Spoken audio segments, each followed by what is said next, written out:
हमारे साथ बीजेपी सांसद मनोज तिवारी जी हैं। सर, आप कथा करा रहे हैं। आपने बताया कि महाशिव पुराण कराने जा रहे हैं और प्रदीप मिश्रा जी कथा सुनाएंगे और उसमें आप सबको रामायण जो है, रामचरितमानस है, वो जरूर देके घर घर तक पहुंचाएंगे। क्या उद्देश्य है इसके पीछे? उद्देश्य है युवाओं में राम के प्रति, राम के चरित्र के प्रति और भी आकर्षण पैदा करना, शिव जी के चरित्र के प्रति। ये सारी जो कथाएं हैं वो मनुष्य को मर्यादित बनाती हैं, मनुष्य को दया, करुणा, परोपकार के पास लाती हैं। और उसके लिए हम लोगों ने हमारी मानव सेवा शिक्षा संस्थान, जिसके प्रमुख हमारे कौशल जी हैं, और साथ में हमारे आदरणीय कृष्ण बंसल जी, संजय गुप्ता जी, सचिन जी, सौरभ जी, हमारी बहुत बड़ी टीम है। हमको इन लोगों ने अभी साथ ले लिया है। और मैं तो सारा आपके संरक्षण इस यज्ञ में मैं अपना साथ दे करके 21 मई से 27 मई तक बुराड़ी में पंडित प्रदीप मिश्रा जी की शिव महापुराण कथा होगी और रामचरितमानस वहां निःशुल्क सबको दी जाएगी, जो भी चाहेगा। सबके दिल्ली के घर घर में रामचरितमानस पहुंचे, राम का चरित्र पहुंचे, ताकि कुछ विधर्मी लोग, कुछ अधर्म के रास्ते पे चलने वाले लोगों को भी हम लोग सही रास्ते पे लाने के लिए प्रेरित कर सकें। और आपने ये भी बताया कि हर धर्म, हर जाति के लोगों के घर पर रामचरितमानस पहुंचाएंगे। अगर वो चाहेंगे ले जा सकते हैं। हम नहीं कह रहे हैं कि आप रखो, जबरदस्ती नहीं कर रहे हैं। लेकिन अगर वो कह रहे हैं कि मनोज भाई मैं किसी और धर्म से हूँ, रामचरितमानस पढ़ना चाहता हूँ, तो हम उनको देंगे।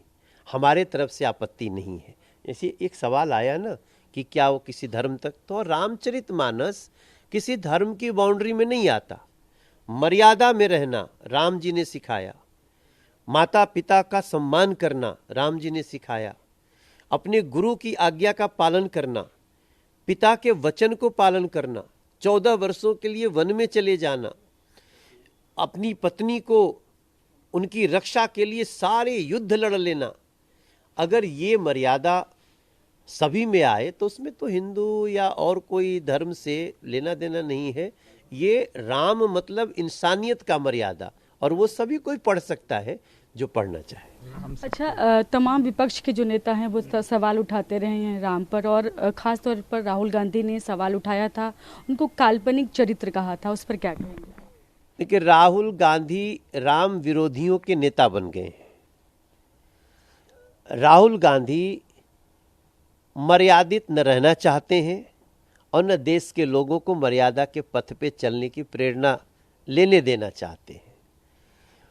जो मर्यादित रहना ही नहीं चाहेगा वो तो राम का विरोध ही करेगा, राम को काल्पनिक कहेगा। रामेश्वर सेतु है, सेतु बंद है, राम सर्किट है आज के डेट में। हम लोग अयोध्या से लेके और राजापुर, जहाँ जहाँ जिस बनगमन जैसे जैसे गए, वो चाहे सबरी माता के आश्रम गए हों या फिर निषाद राज के पास गए हों, ये सबके आज भी प्रूफ है। संसार में किसी भी जगह इतने प्रमाण जितने राम के हैं उनके देवता के नहीं हैं। फिर भी राहुल गांधी को समस्या है, तो कोई बात नहीं। आपने उनके देवता बोला, मतलब हम जो भी हर धर्म के अपने देवता तो होते हैं, गॉड होते हैं, हम लोग उसको देवता बोलते हैं, भगवान बोलते हैं, उसको कोई अपनी अपनी भाषा में जो कहता हो। देखिए, हम लोग सनातनी है ना, हम सबका आदर करते हैं। इसलिए जो दूसरे धर्मों के जो आराध्य हैं वो सभी लोगों का कुछ न कुछ तो प्रमाण होगा ही, लेकिन राम का सबसे ज्यादा प्रमाण है। कोर्ट ने कहा ना कि राम मंदिर था, राम मंदिर बने, राम जी वहीं रहते थे, सीता जी और सीता। तो इन सारी चीजों का विरोध अगर राहुल गांधी जी कर रहे हैं तो उसका फैसला नंदी बाबा करेंगे।